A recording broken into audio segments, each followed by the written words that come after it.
Happy Friday, Tiger family. We're coming to you today with what we feel like is some very exciting news about some events coming up for the class of 2020. We all know that this pandemic and things have made school very difficult this year, and especially on our seniors. So we have some celebrations and some activities coming up that we want to announce to really help celebrate the outstanding class of 2020. Our first event is going to be next Friday night at 8:30 on our track in our stadium. We're going to have our Be the Light celebration. This is a nationwide movement where we're celebrating the senior class of 2020 across the country. A lot of our community, faculty and staff, teachers from your elementary and middle school over the years are going to be involved, and we look forward to celebrating you guys as a class with the Be the Light celebration. Look for information early next week on the parade lineup and how we're going to get you set up to come through the progression that night. But again, we look forward to seeing you next Friday night for the Be the Light celebration. Another event that's coming up starting the second week in May is we're going to be delivering senior care packages. Some of our wonderful community sponsors, along with the school district and the faculty and staff here at Crescent High School, have senior care packages we want delivered to each senior. If you would rather come pick your care package up at the school, we're going to make a time available for you to do so. But we have a lot of outstanding senior gifts for you that we want to share and help you celebrate your senior year.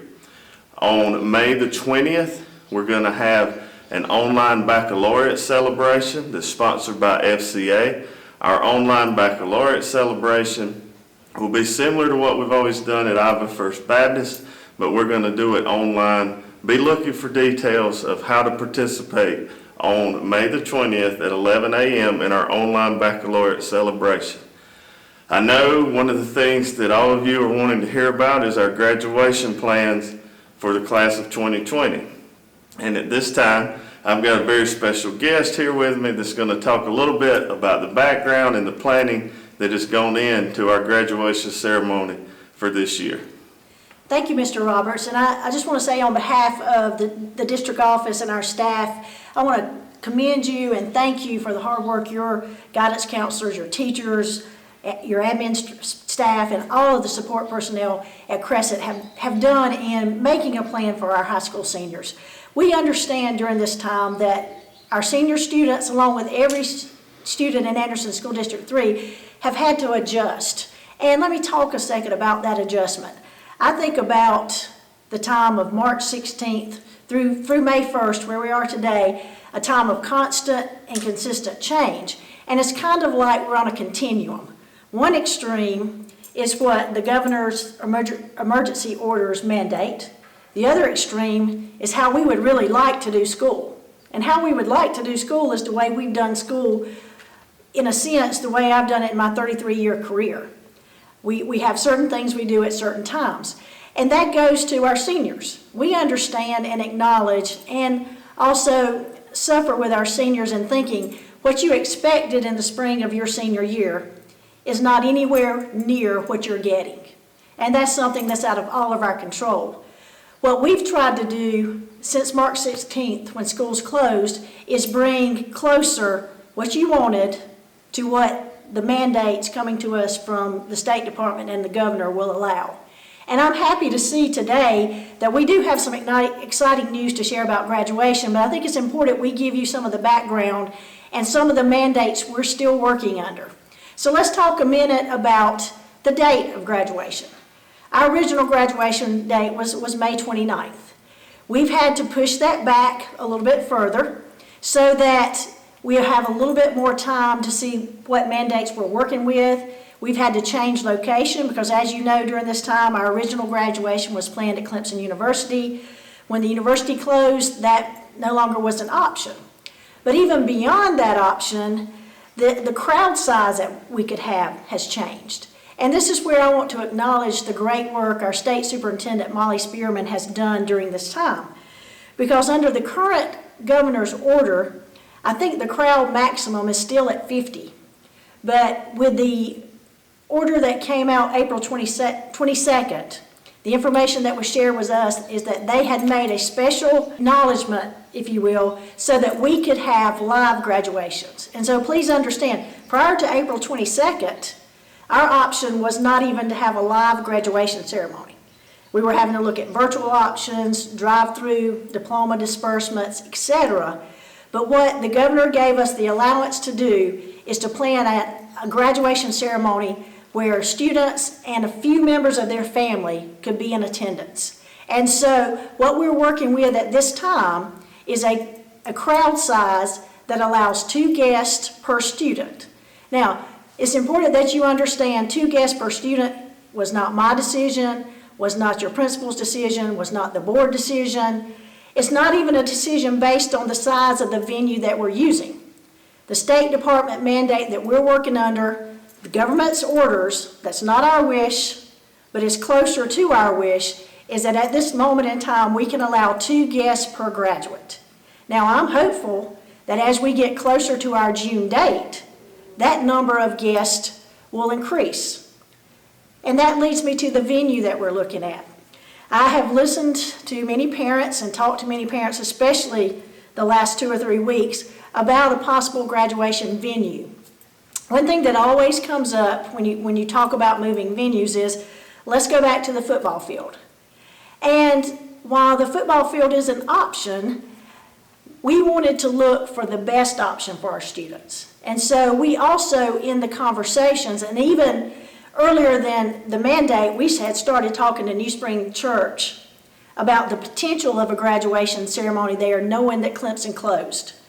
And when we look at our 2 options, let me give you some background about both options. Okay, our students tell us that they want a couple things in a graduation ceremony that gets closer to their traditional graduation ceremony.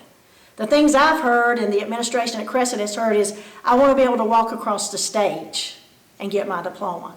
I want to see my picture on the big screen as I walk across the stage. I want to see my friends' pictures on the big screen as I walk across the stage.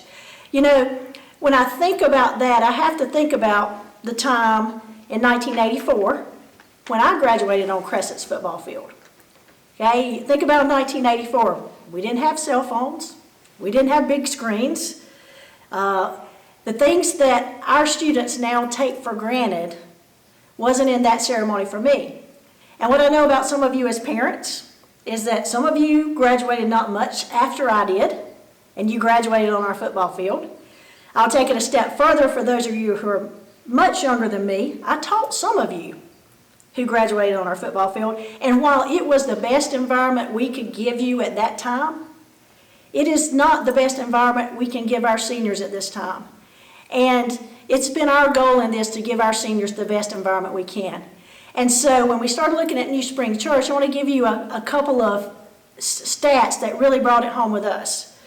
The big auditorium in New Spring will hold almost 2,500 people.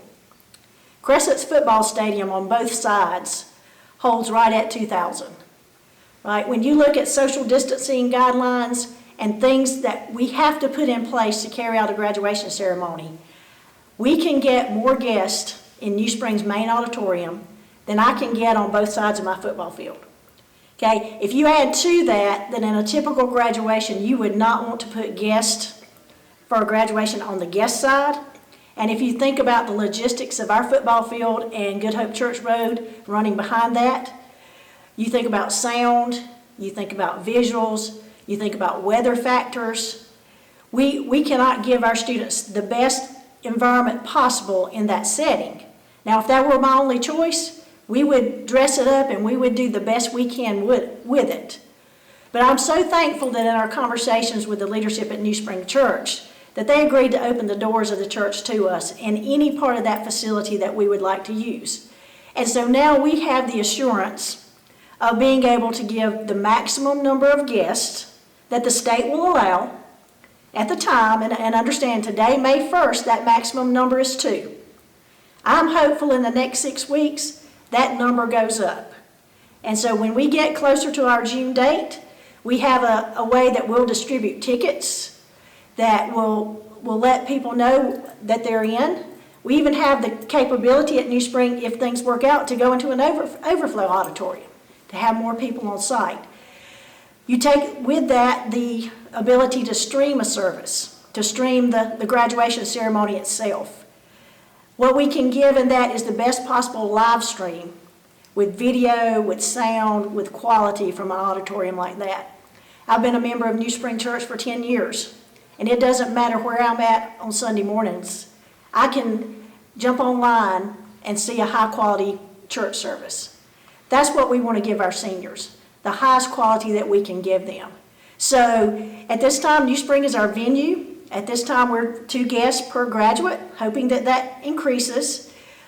Constantly looking to add to that and give every potential. What I also can guarantee you that every seat in that auditorium that we can give to a parent or a family member will go to a parent and family member. That means if one of our teachers or one of our staff is not inside the facility, those seats are going to the families of our graduates, because it's important to us that you share in the celebration.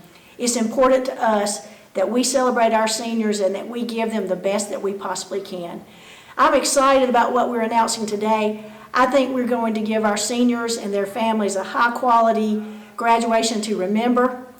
It's going to be phenomenal, the things that we have planned as far as that ceremony itself. And so I look forward to you being a part of that, whether it's live as a guest there or watching the live stream that day. Whatever option we have, we're going to keep you updated and continue to do the best that we can, because this is Anderson School District 3, and every day we come to work and every day we live out our mission. Our students are our why, and we're going to give you the best that we can.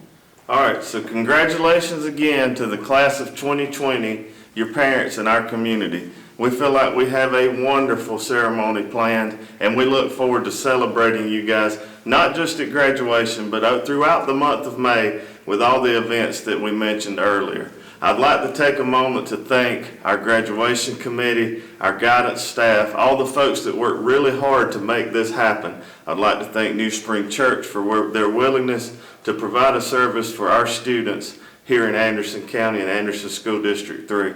Thank you to Ms. Hipp and the school board for their leadership during this time. And again, we look forward to celebrating the class of 2020 as we finish out the months of May and June for this school year. Go Tigers!